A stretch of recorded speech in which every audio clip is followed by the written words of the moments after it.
Cultural স্কুলের আজকের একদিনের নাট্য কর্মশালায় আমাদের এখনকার তাৎক্ষণিক নাট্য নিবেদন গাছেদের মা।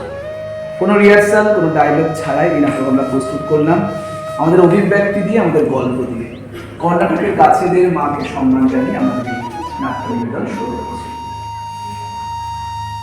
তিনি মা হতে পারেননি, কিন্তু কর্ণাটকের প্রত্যন্ত গ্রামে যে মা হতে কষ্ট পাচ্ছেন প্রচুর, পাশে পাচ্ছেন না কাউকে, সেই মায়ের কাছে ছুটে গেছেন কর্ণাটকের গাছেদের মা। তিনি হয়তো শারীরিকভাবে মা হতে পারেননি, তিনি নিজের গর্ভে ধারণ করেননি কোনো সন্তান, কিন্তু ধাইমার ভূমিকা পালন করে অপত্য স্নেহে লালন পালন করে জন্ম দিয়েছেন এক সন্তানকে। সন্তান তার কোল আলো করে থাকতে পারেনি।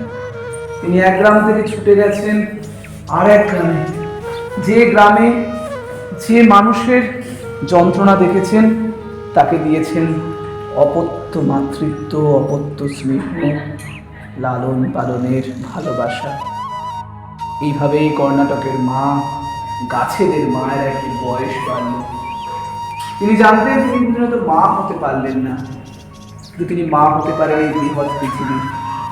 তাই তিনি একটা একটা করে গাছ লাগাতে শুরু করলেন একটা একটা করে গাছ লাগাতে। সেই গাছেরা একটু একটু করে বড় হলো, অনেক বড়। সেই গাছ এখন ছায়া দেয়, আলো দেয়, প্রাণ দেয়। এই এতগুলো গাছের মধ্য দিয়ে, এই এত হাজার হাজার গাছের ছায়ার মধ্যে, আর এই এতগুলো মায়ের মধ্যে বেঁচে আছে গাছেদের মা। আমরা স্যালুট জানাই গাছেদের মাকে। সদ্য প্রয়াত হয়েছেন কর্ণাটকের গাছেদের মা। গত বৃহস্পতিবার তিনি পুড়ে গেছেন আগুনে, কিন্তু রেখে গেছেন হাজার হাজার প্রাণ। তাকে শ্রদ্ধা জানাই, ভালোবাসা জানাই, অনেক অনেক স্যালুট, কুর্নিশ জানাই।